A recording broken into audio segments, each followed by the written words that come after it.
Maybe it's the access to pro level racing and their tactics, or just the tidal wave of information we have access to. But let's take a step back.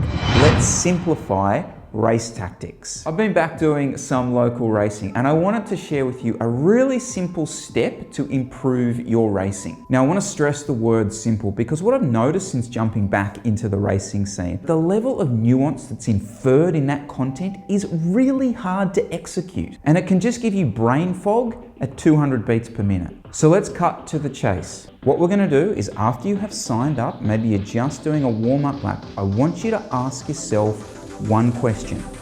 With 1 lap to go, I want to be insert position. Third wheel, off the front, in a breakaway, just still in the bunch. With 1 lap to go, I want to be...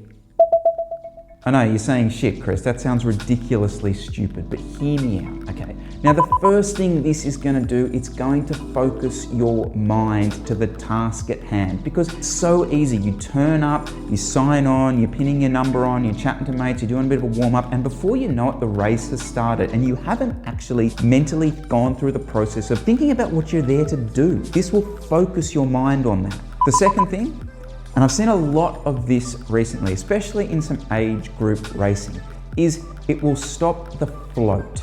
We've all been there, right? The gun goes, it's kind of hard for a bit, then it eases off, then it's kind of harder a bit, and then you look down at your bike computer, there's 20 minutes gone, you're like, oh, is there a breakaway gone? Oh, hang on, is there a split? Something's happened, it's got really hard again all of a sudden, and then there's a split, or is there a split? Is there a guy in a breakaway? I don't really know anymore. Oh, hang on, who won?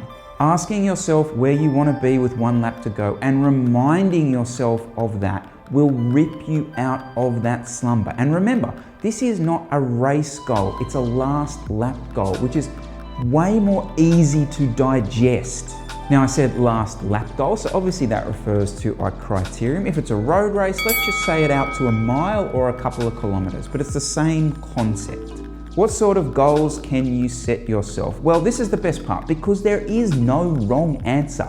Your goal can be anything. It can be to float around, be third wheel on that last lap and have a sprint. It could be to be in a small breakaway. It could be to try and be solo. It could just still be in the bunch and still be there. Your goal is your prerogative. But I will say this, the reason I want you to set your last lap goal after you have signed up and you're potentially doing a warm-up is a couple of reasons. The first is you can start to judge the conditions. Is it windy? Are there parts of the course that might suit a split, might suit a breakaway, an area of the course that will suit what you can do to break the race up? Doing it after sign up can also get you to judge a little bit of who's there. Maybe as you were going to the race, you were thinking, oh, I might have a sprint today. You turn up, you sign up, Caleb Ewan and Jasper Philipsen are there.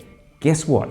Change of plan. Be creative with your last lap goal. Change them. Don't do what I did and spend 3 years saying, I'm going to sit in the bunch and then on the last lap maybe try and have a crack.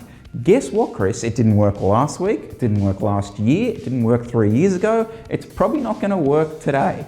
So my challenge has been about trying to be more creative with my last lap goals, and one of the first times that actually worked for me was in a race that I shared with you where I was racing Spider-Man and Thor. This was my last lap goal. It was to be in a small group attempting to challenge for the win. Now unfortunately Spider-Man had different ideas and he raced away with a couple of laps to go, but it was one of the first occasions where I was actually focused on what I was trying to do. Fast forward a couple of weeks and I took a move out of his playbook. My last lap goal was to be solo, and this was, it was a pretty ambitious goal, and there was a situation in that race where I'd made a nice move of 6 or 7 guys. I took a leaf out of Spider-Man's book and I attacked them. It was a pretty ruthless move that worked, and it wouldn't have been something that I would even have considered doing if it wasn't for setting that last lap goal. Just never take post-up advice from me ever. If you do want to get a result and you turn up and you know you are only the 10th or 12th fastest finisher down that straight, change that last lap strategy. Sadly though, it's not going to be as simple as setting your last lap goal as to be solo off the front and just as you're warming up, prepare your post-up celebrations. There are going to be failures, hopefully spectacular ones. And that, ladies and gentlemen, is the point. This is about a mindset shift. It's either about pulling you out of this racing slumber or that overload of information that's just giving you brain fog.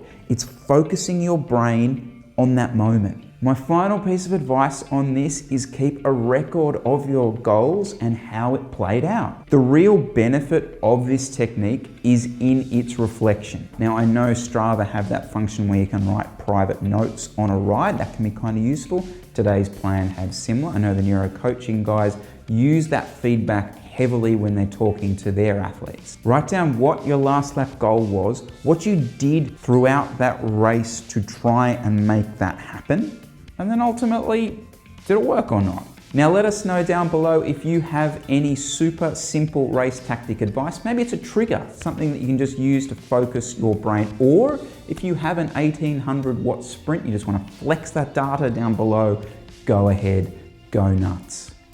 All right, guys, I will see you super knife. Chat to you soon. See what I did there?